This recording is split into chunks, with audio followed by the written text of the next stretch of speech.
¿Qué es Almond Real Estate? ¿Cómo surge la idea? Es una gestora de inversión inmobiliaria, empezó siendo una gestora de nuestro propio capital. Habéis empezado bootstrapping y en cantidades, al final inmobiliarios son cantidades altas. ¿Cómo os habéis manejado para hacer esto? Primer piso lo compramos diciendo, a ver, aquí hay un nicho claro, hay muchos pisos que están sin reformar. Vosotros os esforzáis mucho en cumplir esos criterios de sostenibilidad, ¿no? ¿Cómo hacéis esta parte y cómo lo medís? Estamos reduciendo la eficiencia energética y las emisiones en más de un 50%.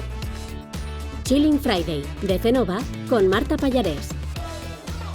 Hola, soy Íñigo de Vargas, de Cenova, y hoy tenemos con nosotros a Alejandro Ramos, CEO y cofundador de Almond. Comenzó su carrera profesional en el sector inmobiliario en California, adquiriendo una perspectiva global del mercado desde sus inicios. Con más de 8 años como CEO de Viviendados, una de las mayores inmobiliarias de intermediación residencial en España, combina un profundo conocimiento del mercado inmobiliario granular con una visión operativa excepcional. Esperemos que os guste. Buenos días, bienvenidos al Chilling Friday. Hoy tenemos con nosotros a Alejandro Ramos, cofundador de Almond Real Estate, plataforma de gestión de inversión inmobiliaria. Buenos días, Alex, ¿qué tal? ¿Qué tal, Marta? ¿Cómo estás? Muy bien. Un placer estar aquí con vosotros. Igualmente, da gusto tener a amigos, en este caso, en casa. Y bueno, hoy te toca a ti contarnos un poco pues, qué es Almond Real Estate, cómo surge la idea. Tú además vienes con una trayectoria muy centrada en el inmobiliario. Entonces, bueno, si te parece, empezamos por los orígenes de tu empresa. Perfecto. Pues te cuento, Almond, como dices, es una gestora de inversión inmobiliaria. Empezó siendo una gestora de nuestro propio capital. Para dar un poco de contexto, Almond es un poco la unión de dos mundos que tradicionalmente han estado bastante separados y todavía lo siguen estando. Un mundo más institucional, finanzas de alto nivel, operaciones complejas y grandes volúmenes de inversión.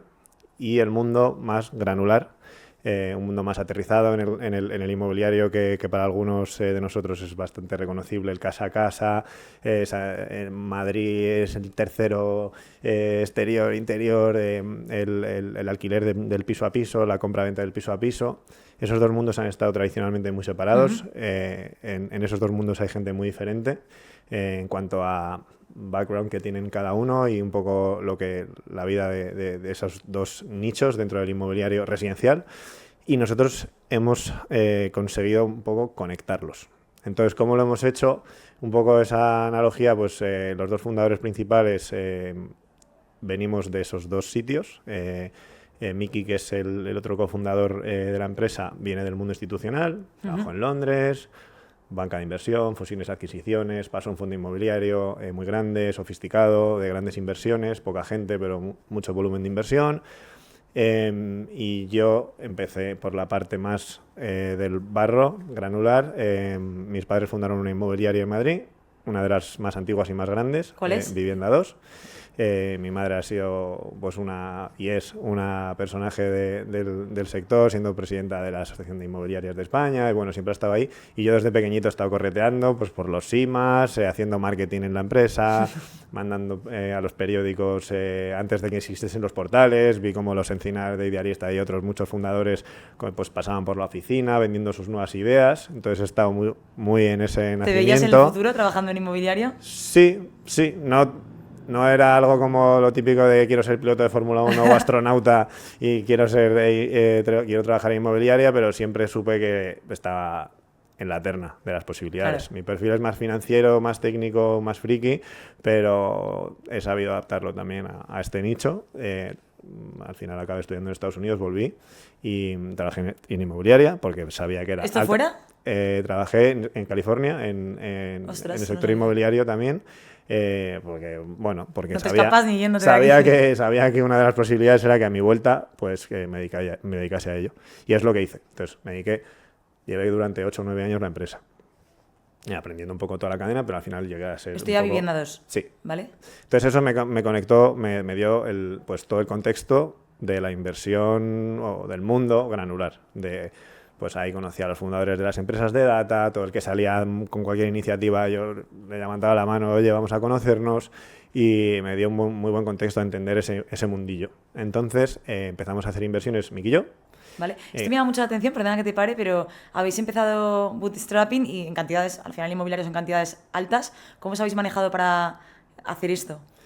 Pues fue un poco, al principio tuvimos la suerte de que pudiese ser un side project, algo que hacíamos a la vez que nuestros trabajos. Yo era el que llevaba un poco el liderato de la inmobiliaria y eso me daba algo de flexibilidad, pero también obviamente no tenía tiempo para estar haciendo cualquier cosa, ¿no? Pero sí podía en un momento determinado poder gestionar un poco mi tiempo. Era difícil, pero al principio eran volúmenes muy pequeños, porque al final era el principio de nuestras carreras. El primer piso lo compramos en 2011.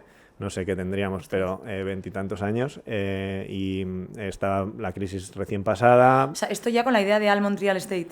Esto fue el origen. O sea, el primer piso lo compramos diciendo, Brutal. a ver, aquí hay un nicho claro, hay muchos pisos que están sin reformar, que el propietario no va a gastar dinero en reformar y ponerlos bonitos para vender, es que eso es algo que normalmente no hacen los propietarios, y hay mucho posible comprador que lo querría comprar, pero no tiene el ahorro para reformar, pagar el 20% de la hipoteca, más los costes de la compra. Podría comprarlo reformado, si alguien se lo reformase, pero no puede ejecutar toda la reforma porque no tiene ese ahorro. Vale. Entonces, ese nicho, vimos que en Estados Unidos era una industria muy grande, el flip. Allí sí que había players profesionales, aquí en España no había nadie profesional, solo pequeños inversores haciendo pues lavados de cara, alguno que lo hacía un poco mejor, y nosotros vimos ahí y dijimos, esto se puede hacer mucho mejor de lo que se está haciendo, vamos a profesionalizar la cadena de valor, vamos a identificar los activos de una manera. Al principio, para comprar 1 o 2 pisos pues no hacíamos super algoritmos, que esto luego si da el caso te cuento un poco cómo lo hacemos ahora, pero por aquel entonces era más fácil. Encontrar 1 o 2 pisos es relativamente fácil, y gestionar una obra pues no es muy difícil. Cuando tienes 50 a la vez o 70, pues ya empieza a ser más complicado. Entonces, Total.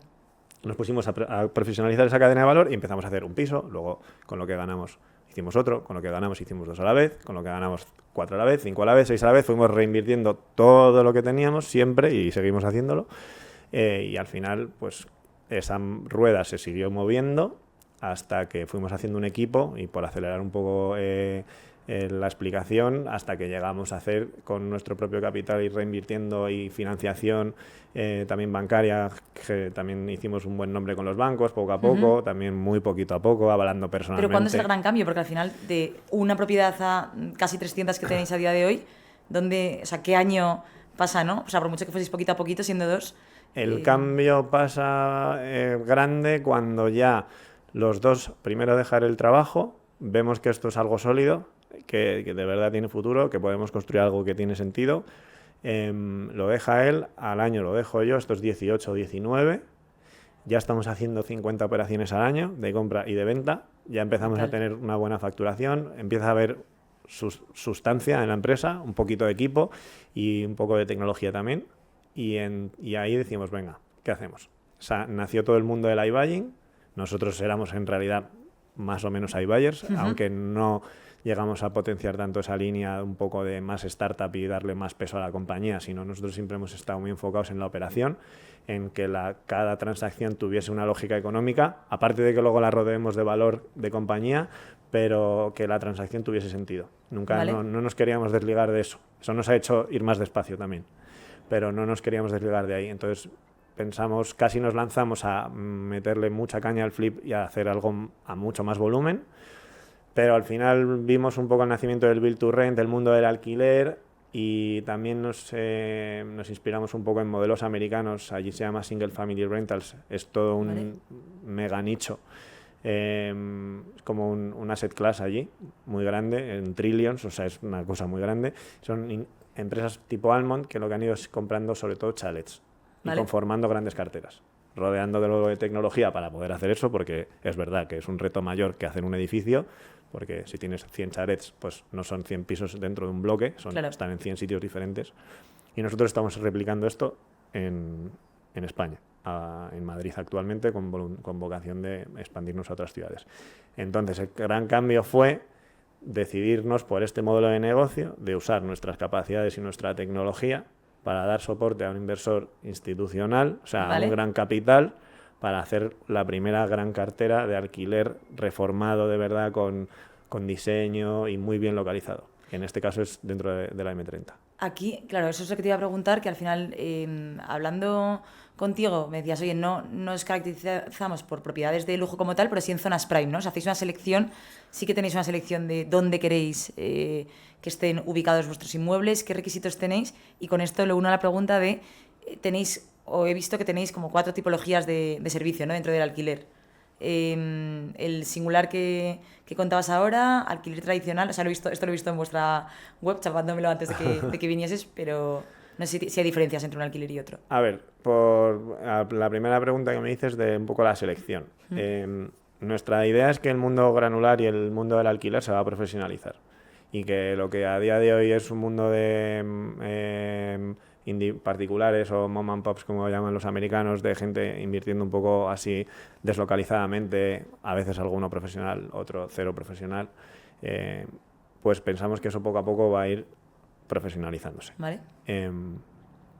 Entonces, nosotros para romper un poco esa barrera del granular, porque el granular está entendido como algo que tiene connotaciones muchas veces negativas, porque se asocia a carteras que han venido de la crisis, de impagos de hipotecas y de cosas que se han tenido que dar los bancos y luego pensar qué hacer con eso.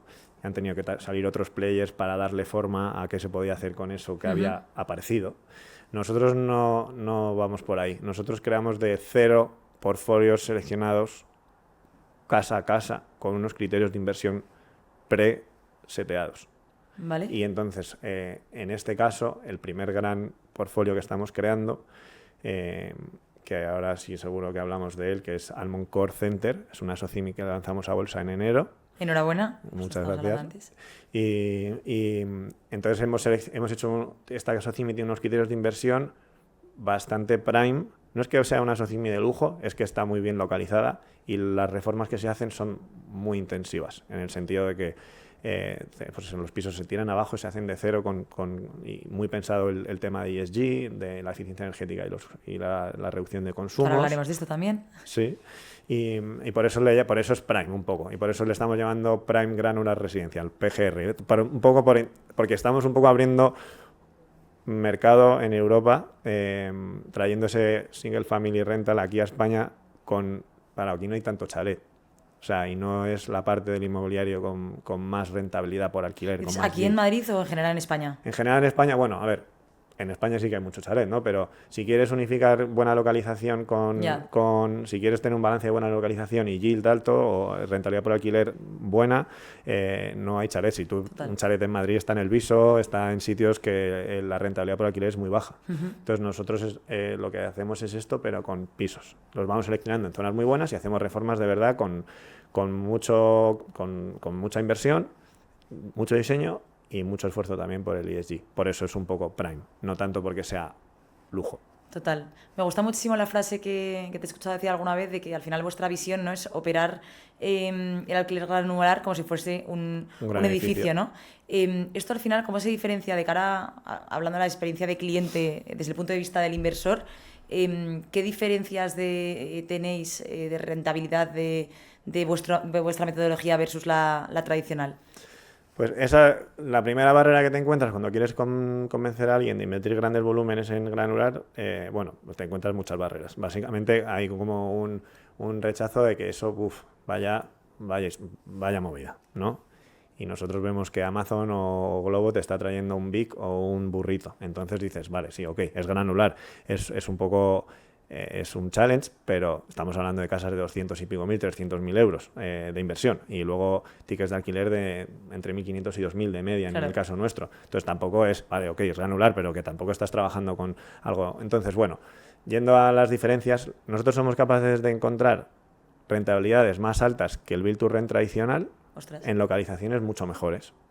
Claro, tienes la pega de que no tienes el edificio, pero esa pega inicial también tiene bastantes pros. O sea, con la tecnología que hay con softwares que están apareciendo en toda la cadena de valor, con la evolución de todos los stakeholders, de todos los proveedores de los que te rodeas, pues está haciendo que gestionar una cartera que, aunque esté dispersa, si tiene sentido y es homogénea, por ejemplo, en nuestro caso está en Madrid, dentro de la M30, y son pisos relativamente similares.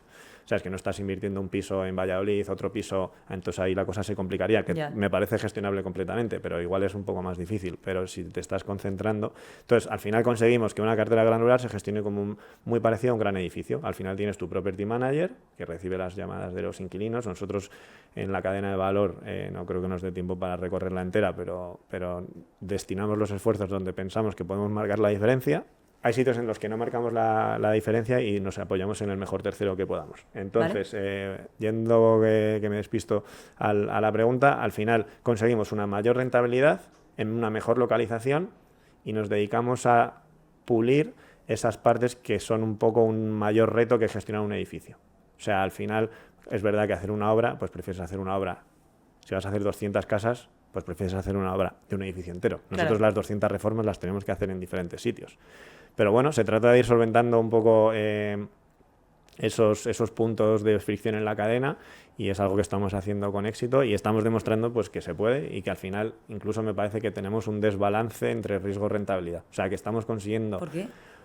Pues porque como es algo tan más nuevo, hasta esto se ajustará, yo creo, y habrá más players como Almond haciendo lo que hacemos y de empezar a movernos. Supongo que habrá más gente que se anime a hacer iniciativas como la nuestra y eso se acabará ajustando un poco y la inversión también acabará haciéndose un poco más popular, con lo cual también se ajustará ese riesgo-rentabilidad y acabará seguramente no siendo tan ventajoso de alguna manera, acabará siendo una alternativa más. Pero ahora mismo hay mucha gente haciendo build to rent y muy poca gente haciendo lo que hacemos nosotros. Entonces nosotros pues tenemos acceso a veces a oportunidades pues muy buenas, porque comprar un edificio es muy competitivo, hay muy poco suelo, hay muy pocos edificios. En cambio, pisos hay muchos. Está claro. Entonces ahí pues puedes ir encontrando pues algunos huecos por los que te vas colando para poder hacer una cartera que tenga un performance pues un poco superior a la media, sobre todo para dónde está. Total, ¿no? Y que es una manera inteligente de enfocarlos. Ahora que estamos a falta de viviendas para alquiler, que hay que buscar suelos, oye, lo estáis haciendo de una manera diferente, ¿no? y más rápida. Aquí el inversor, al final vosotros, claro, captáis capital institucional y suele ser extranjero porque entiendo que no están tan acostumbrados, o no sé si el inversor es reacio a invertir en este tipo de modelo, sobre todo cuando es novedoso, aunque tengáis unos buenos números que se avalan, pero en otros países sí que es algo que se hace, ¿no? Es verdad que todavía te das cuenta que en España vamos a veces un poquito más lento en algunos. Y eso lo ves con la financiación, por ejemplo, también. Modelos un poco más sofisticados o diferentes cuesta un poco más. Y si lo mezclas con volúmenes grandes, pues cuesta un poco. Yo creo que sí que va a haber bancos y fondos españoles que se metan en esto. Pero es verdad que va a costar un poco más. También de media un fondo extranjero es más grande que un fondo español. O sea, hay más fondos que son capaces de hacer proyectos de 70, 80, 100, 200 millones de euros en el mundo que en España, lógicamente. Entonces, por probabilidad vas a acabar más fácilmente en un fondo extranjero que en uno español. En nuestro caso, el fondo es un fondo francés, el que está apostando por este primer vehículo que hemos creado. Nosotros somos una gestora independiente, que es verdad que el vehículo que estamos creando, la Socimi, es protagonista para nosotros y nos consume la mayor parte del tiempo y es parte del acuerdo que así sea, pero sí que todo el ecosistema que estamos creando en Almond de la cadena de valor se está haciendo para poder crear otros vehículos como este y a la vez también nosotros continuamos con nuestra rama de flip, seguimos haciendo nuestras operaciones con un claro muro que no haya un conflicto de interés, porque lo que no podemos es tener la duda de este piso lo compro para el fondo, para mí, esa duda no puede existir. Entonces vamos creando como criterios de inversión muy estancos para que esas cosas no puedan suponer un conflicto y Almond es un poco la gestora que vamos a ir enlazando diferentes proyectos.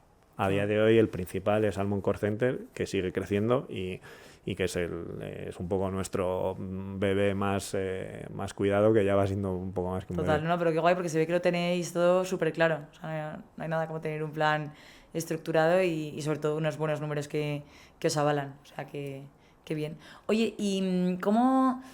Hablabas de que todo esto lo hacéis, ¿no?, apoyado siempre en tecnología. ¿Cómo lo hacéis? ¿Tenéis una plataforma propia? ¿Externalizáis los servicios? Pues es un poco construir un ecosistema, Porque puedes hacer, la conversación da para mucho a los que nos gusta, que vosotros también sé que sois muy tecnológicos, pero tienes que apostar. Lo que hacemos es novedoso, entonces no hay nada que lo haga. La cadena entera no hay nada que lo cubra, no existe. Entonces tienes plataformas un poco más antiguas que se han adaptado más al promotor o a otros tipos de nichos inmobiliarios más tradicionales, entonces no se adaptan muy bien a nuestra casuística. Nos podrían cubrir una parte, pero Vale. no toda. Entonces, lo que nosotros hemos hecho es apostar por los sitios en los que hemos identificado como más críticos. Por ejemplo, la compra es la primera apuesta que hicimos. El primer algoritmo de compra lo hicimos en el 2016. Vimos que eso era un valor diferencial megacore para la empresa y donde se marcaba una diferencia inicial crítica. Si compras mal, ya no lo remontas. Es verdad, no está solo ahí el valor que aportamos, pero si no compras bien, ya se ha empezado mal. El primer paso lo has dado mal y ya no, muy difícil que lo endereces. Total.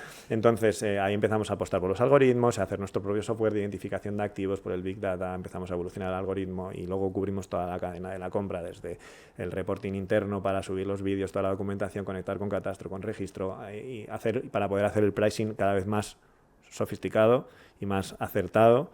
Y luego incluso esto conecta hasta con el inversor, que puede tener la visión de lo que estamos haciendo y lo que estamos comprando. O sea, a nivel institucional tú no puedes estarte mandando emails. Oye, ¿qué te parece este piso? Mandándole Excels cada día. Es que compramos pisos casi todos los días. Claro. Sería un caos. Entonces todo eso hay que digitalizarlo, o si no, no puedes hacerlo. Y hemos ido un poco construyendo toda la cadena. Me alargaría aquí mucho contándolo todo, pero hemos ido definiendo cuáles eran los puntos más críticos en donde no había una solución. En esa la hemos desarrollado, y donde había una solución, como por ejemplo el enlace con el property manager y con la inmobiliaria, pues ya hay softwares que te gestionan eso fenomenal. Pues te apoyas en ellos Claro. y te integras y haces que ese software tenga con APIs conectado con el tuyo y coordinas toda la cadena. Entonces, vamos como evolucionando. Ya hemos completado un poco la primera fase de cubrir toda nuestra cadena, más luego un gestor documental transversal, más hacer un SAP que está adaptado a este modelo de negocio, que conecta con toda esa cadena, y al final es tratar de un poco digitalizar todo el proceso, que tienes que ir poco a poco porque al final ves que es una obra un poco faraónica. Está claro. Y además, afortunadamente, hay mucha gente que está haciendo muchos esfuerzos para cubrir ciertas partes de esa cadena, y lo mejor es aprovecharlos y tampoco tratar tú de resolver todos los problemas. Está claro, y centrarte en lo tuyo. Además, bueno, me consta porque vosotros sois clientes nuestros, pero sé que uno de los requisitos para vosotros ha sido que ya lo estábamos, ¿no? Pero que nos integrásemos con, en este caso, una plataforma como Homing, ¿no? Para conectar toda la información. Entonces, bueno. Vas viendo y es súper interesante. Casi todos los días, igual es eso exagerar, pero casi todas las semanas no es exagerar, que tengo una reunión con alguien que cubre una parte de la cadena con algo que a veces ni había pensado, y digo, ostras, esto va. O sea, si ya me creía que esto se podía hacer, es que cada vez me lo creo más, porque ese gap de profesionalización que había antes, o sea, tú antes pretendías hacer esto sin portales inmobiliarios, o ya extremando más el ejemplo, sin teléfonos móviles, es inviable. O sea, ¿cómo vas a gestionar 70 obras a la vez en diferentes sitios de Madrid, que vas a estar cogiendo un coche cada día viendo? No se puede. Es escalable total. Pero cada vez ese gap se está achicando, y cada vez es más obvio que todos los problemas que impedían proyectos así como el nuestro pasasen, que no somos un único ejemplo, hay un montón de ejemplos, el vuestro seguro, y lo mismo, al final se produce porque empezamos a evolucionar y la tecnología promueve que se puedan hacer nuevos modelos de negocio que antes no se podían. Está claro, y que además vosotros, o sea, me consta también que lo hacéis desde el principio, porque me acuerdo el día, no sé, hace unos años, que nos dijisteis, oye, tenemos 12 pisos, pero queremos empezar ya con esto, porque preferimos hacerlo ahora antes de encontrarnos con el problema en un futuro, ¿no? Y tener que meter la tecnología post-problema, ¿no? Sí. Y lo hacéis desde un inicio, cuando identificáis el problema antes de que ocurra, que suele ser al revés, ¿no? Oye, ahora tenemos muchísimas propiedades, esto no es sostenible internamente, metemos tecnología, ¿no? Y en ese sentido lo hacéis muy bien. Eso es. Nosotros tratamos de apostar por ello, porque además, y sigue siéndolo ahora, aunque ahora ya somos más grandes, ya tenemos un volumen de inversión, un equipo más potente, aún así estas iniciativas seguimos bootstrapping, metiendo los beneficios para adentro. No estamos buscando maximizar la rentabilidad de la empresa únicamente. Obviamente que también tienes que tener una empresa que sea sana, o sea, que tienes que hacer beneficios, porque si no, no tiene sentido, no podemos estar perdiendo dinero. No somos una empresa con un VC detrás para unos objetivos de X crecimiento para luego venderla. Eso no es lo que nos mueve. ¿Qué puede pasar? No lo sé. Puede pasar. Claro. También nos preocupamos de hacer una empresa de valor. pero no es el driver uno. Es hacer más operación. Entonces estamos usando los beneficios para reinvertirlos y crear pues algo que esté un poco más avanzado el momento. Porque si no, entonces el siguiente vehículo nos va a costar un montón llevarlo a cabo. Total, Así que esa esencia inicial, ¿no? De la mantenéis por lo menos, ¿no? Sí, mucha de la gasolina que va entrando la vamos destinando a preparar a la empresa para el siguiente reto, para poder irlo cumpliendo, porque si no, esto es verdad que es intensivo o sea, tiene muchas casuísticas, es complejo. Entonces, pues la idea es ir teniendo cada vez un mejor equipo y una mejor tecnología para ahora si decidimos que queremos abrir no sé cuántas ciudades, pues que diga, oye, pues con esto que he hecho me lo creo. Total. Y es un poco la idea. Oye, Alex, y no nos queda mucho tiempo, pero sí me gustaría, mencionabas antes que vosotros esforzáis mucho en cumplir esos criterios de sostenibilidad, ¿no? Sí. Pues entiendo que a base de la reforma, aumentar la eficiencia energética. ¿Cómo hacéis esta parte y cómo lo medís?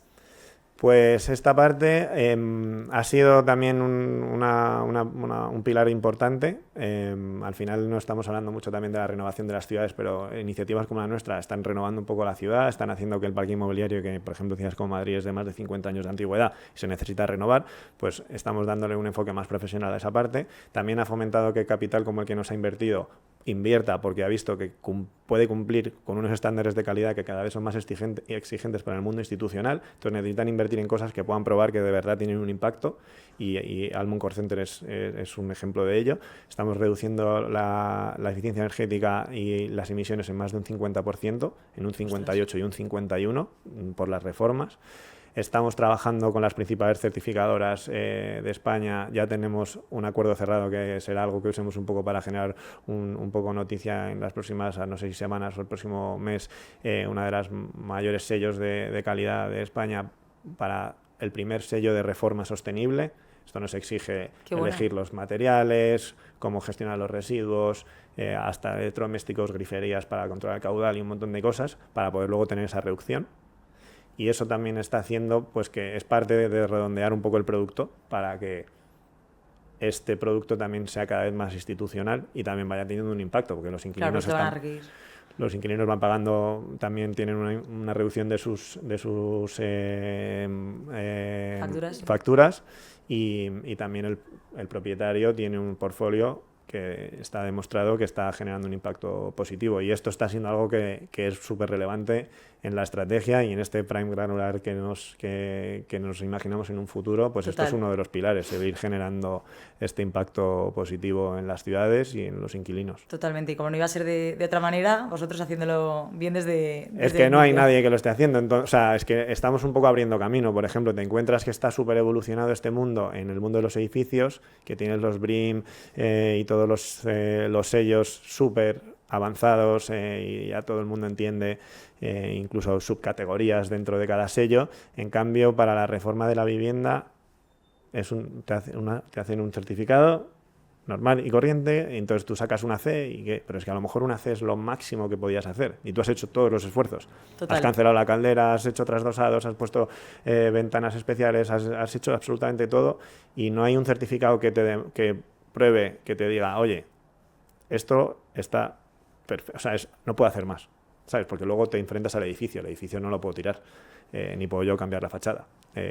Puedo fomentar, una vez tengamos una casa en cada edificio, ir a la comunidad, proponer mejoras del edificio, eso es otro derivada de nuestro proyecto, poder impactar también en el resto de vecinos, pero directamente solo podemos actuar en nuestro piso. Entonces, estamos trabajando para que se certifique que la reforma que hemos hecho es lo mejor que podíamos hacer. Claro. Y entonces estamos un poco abriendo camino para que esto vaya sucediendo. Qué bueno, nada. O sea, ya sabes que me encanta vuestro modelo, me queda alucinada cada vez que me vas contando los avances.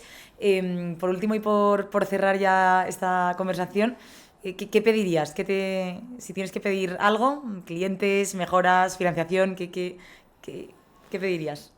Pues diría que volver al Chilling Friday. Seguro, para contarte que se han cumplido estos dos deseos que te voy a decir.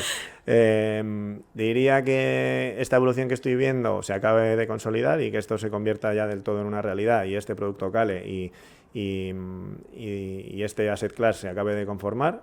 y ojalá que nosotros como líderes de ello. Seguro que sí. Y esto empieza a pasar también a manos de institucional y se empieza a crear un ecosistema de alquiler más profesional y entonces estos vehículos que estamos haciendo tengan una continuidad y un crecimiento que en realidad es un deseo que se está cumpliendo, pero quiero que se siga cumpliendo porque sí tiene que seguir dando pasos y como retos a nivel de empresario, pues ser capaces de desbloquear y ser capaces de llegar a poder dar servicio a una escala mucho mayor. Que cuando te pones a hacer cosas un poco en primera persona se te hace quizás, o en mi caso, yo estaba muy confiado de que lo que estaba en mi mano era capaz de realizarlo, pero ahora cada vez los retos que haces es un reto cada vez más colectivo. Y si te quieres ir a 10 ciudades y gestionar cientos de millones de euros en miles de propiedades, empieza a ser un reto muy grande y mi deseo es saber gestionar, saber coordinar todos los elementos para que eso pueda suceder, que es un súper reto, pero que vamos a por él. Qué bien, Alex. Pues nada, ¿qué te parece si vienes en unos meses y comprobamos que estas cosas se han cumplido? Que seguro que sí. Y nada, darte las gracias por venir hoy aquí con nosotros. Feliz de haber compartido otro momento más contigo. Y nada, que tengáis muy buen Muchas gracias. Muy buen viernes. Muchas gracias, Marta, por la oportunidad. Un placer siempre estar con vosotros, con Cenova. Y un placer, así que ya nos iremos contando. Nos vemos en la siguiente.